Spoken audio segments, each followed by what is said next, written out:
Dear viewers, we have a special guest today, Mr. Chris Mule. Sir, we welcome you here on the show. Thank you. Welcome. Mr. Chris Mule is a folk art director in Brooklyn Arts Council. That's correct. And I would request yourself that you could do a little brief introduction for our viewers. Sure. Please. So I've been working at the Brooklyn Arts Council for about 3 years. So in every borough of New York City, there's an arts council. There's one in Queens, Brooklyn, the Bronx, Staten Island, Manhattan. So an arts council exists to help make sure that the boroughs are getting access to funding for arts projects. That's just one aspect of what we do.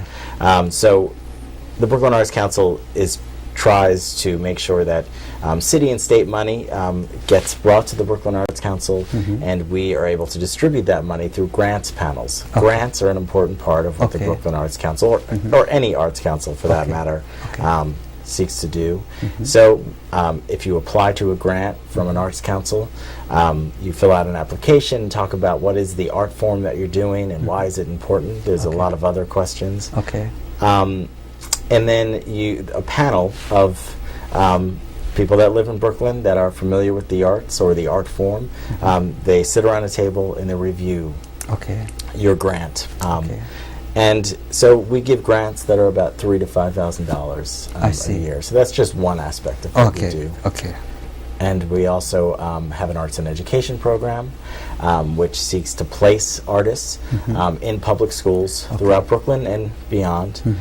So these artists are not just performers, they're teachers. So we call them teaching artists. So we have a wonderful arts and education program run by Philip Alexander. And what we do is try to train artists to become teachers.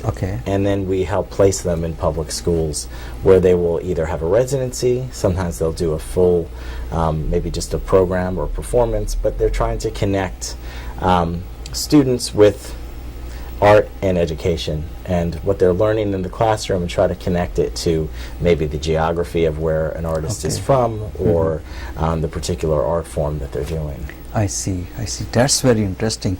And so you try to get artists from all over the world, right? Right. So as the folk arts director, and that's my my job title, is that I try to make sure that folk and traditional art forms in Brooklyn are maintained, and that not only are people getting access to these art forms, but that that they continue to thrive in the communities in Brooklyn. I see. So that's a big part of my job is to help people get access to funds, but also to put on public programs myself, and to try to create as much activity as possible in these art forms. And also, I have seen you in Pakistani community that you've been working with different artists, and I know a few of them, like Aziz Pirzada Sahab, and his son Sabur.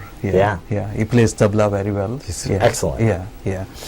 And there are several kinds of art, right? And so what are you focusing? I see you that focusing music. In music, what do you do? Like Sufi music? Sure. Or any traditional or folk music, or sometimes things that might have traditional elements to it.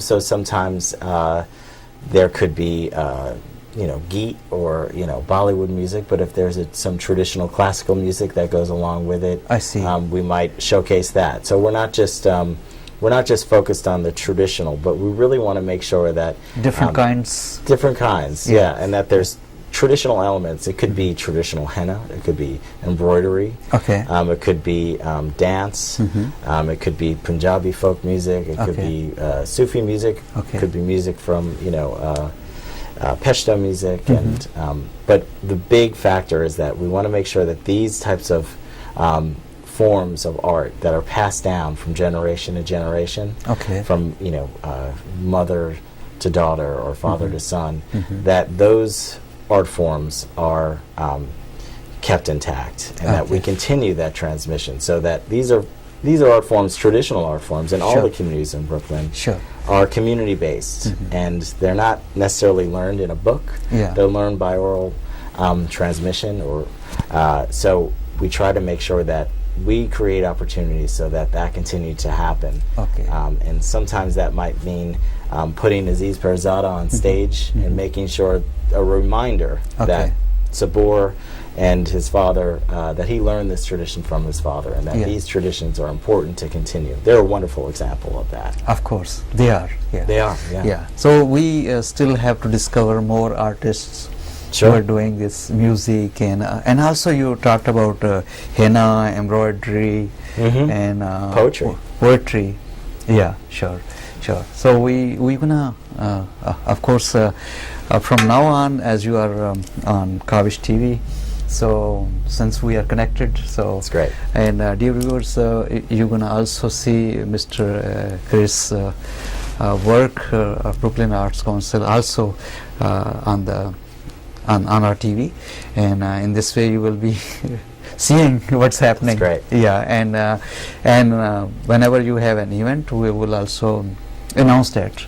That's great. For the information of the public. That's fantastic. Yeah, sure.